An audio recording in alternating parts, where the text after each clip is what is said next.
Hi, everybody. So I recently had someone ask for me to do a video about a major concussion, how I felt, the symptoms, everything that I went through. So I'm going to start at the beginning, and this probably will be a 2 or 3 video. I had taken my grandkids to school, and I praise the Lord for that. Thank you, dear Lord. I had not taken our preemie grandchildren with me in the back. I had wanted to start doing that, and I did not have any kids in the car with me, thankfully. I was in our little blue minivan, and I was trying to pull into my driveway, and the person behind me was texting while driving and had no clue that I had stopped, maybe didn't even have a clue that I was on the road. So she hit the back of the van and sent me airborne. And our yard at the time where we lived had a lot of rock right under it. We live in Tennessee, had a lot of rock under it. So I went airborne, flipped, hit the ground. The force of it flipped me back up. I flipped, hit the ground again, and it was another twist. So into the third twist, it flipped. I was upside down. I hit the ground hard again, and then I was sliding and hit a rock embankment. It flipped my van back over. So I'm disoriented. I possibly passed out for maybe a few seconds. I don't know. Somehow I'm sitting upright and got my seatbelt off, tried to get out, and collapsed. The paramedics came, took me away. I went to the hospital. They said, "You look great. You're fine." You know, they did a half body where you go in and they just kind of put me through. Well, it probably was down to my waist tube where I went in for a CAT scan and everything looked good. They sent me home. I was a mess. I didn't know how to talk, put together a sentence.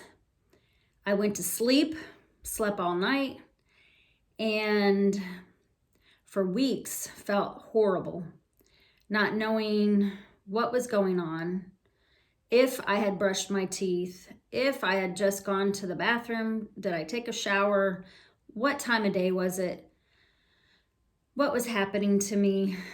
I would sit for hours, and when I say hours, I mean hours. Anywhere from 5 to 8 hours staring, and didn't even know I was doing that. I thought it had been a few minutes. My husband would go to work and he'd come back and I was in the same spot, same position. I would fall asleep at nighttime and people would be coming at me, looking at me.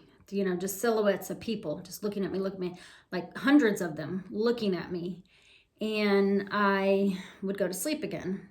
And this went on for a little while. And finally I said, you know, I just feel horrible. I couldn't move around, and it had affected my neck.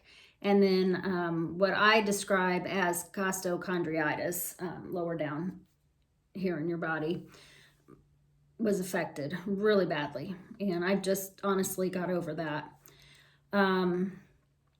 Everything would be swirling and turning, and just, you know, I could close my eyes and things were rushing at me, you know, just not even people, but just visions, just everything was just all messed up. I couldn't function, and I couldn't put together 2 words, and I didn't talk. I would just sit. So my dad took me to a walk-in clinic, and I told her what was happening. And by then I was like, I think I'm dying. Something's wrong with me. And she looked in my eyes. She goes, well, someone did tell you that you have a major concussion.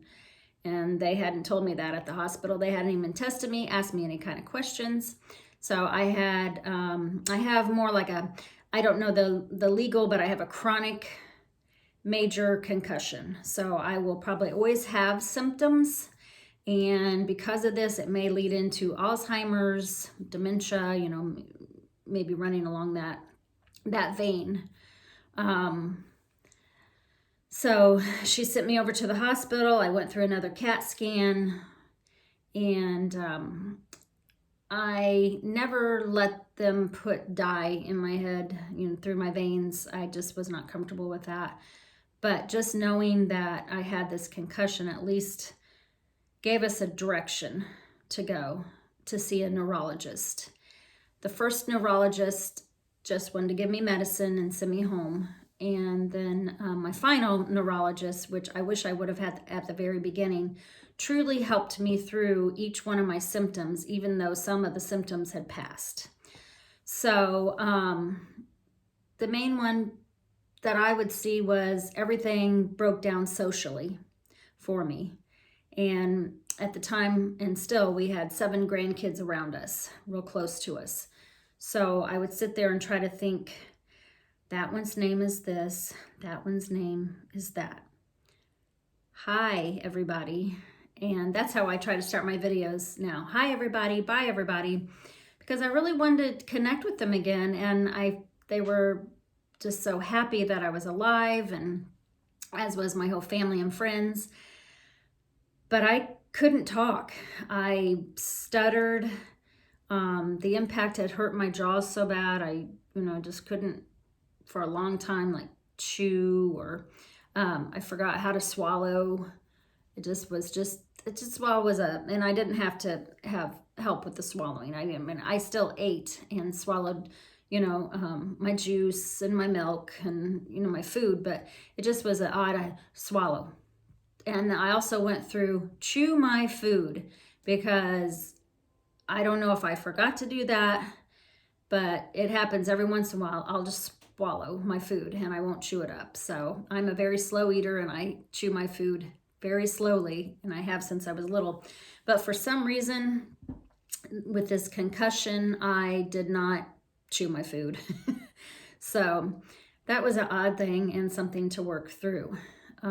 Like I said, socially, it was very difficult to talk to someone and to join in on conversation, because I'm a loud laugher, and I love just, hey, how you doing? And this person, and like, oh, we're going to do this. And oh, I'm so excited that you did that person. And instead I was very quiet, waiting for what I could say, and forming each word to put into a sentence to say to someone. There was no multitasking. That I'm someone that multitasks to the very end, where I just like trample it. I just go after it. I multitask it, and trample it to death. And there was no multitasking. There was no doing anything as far as standing at the sink and even washing my coffee cup. Did not happen, because I couldn't breathe good. For some reason, my breathing was really bad. And it could have been from the impact. I'm not a large person. I have very small bones. And at the time, I weighed 125 pounds. I gained 35 pounds. Let's see. I gained 30 pounds. And I had never done that except for when I had children, which I had 4 children. So gaining all that weight, I couldn't walk, because I had to remember to move one foot at the time and breathe at the same time and function and understand everything that was going on around me. And when I say that, and I'm going to end on this, and then I'll make a note of it and start again on my second video tomorrow. But walking, being around any kind of motion would send me into panic attacks, and it would shut down my breathing so badly that I thought, again, that I was dying. It was a pressure on my chest. So if there was cars going by, or driving in my husband's truck, he had me all pillows all around me, and I couldn't move. I couldn't travel far because I couldn't breathe good, because there was so much motion. A car passing us, we're passing cars, trees are whizzing by. And so I'm going to end on that. And I hope this is helping someone. You do get through this. You just have to slow way down and take it a step at a time. And you will come through this. Please, please believe me, you will get through this. It's just very slow process. So I will end on that, and I'll make a note of it. So I hope this helps. All right, have a great evening. Bye, everybody.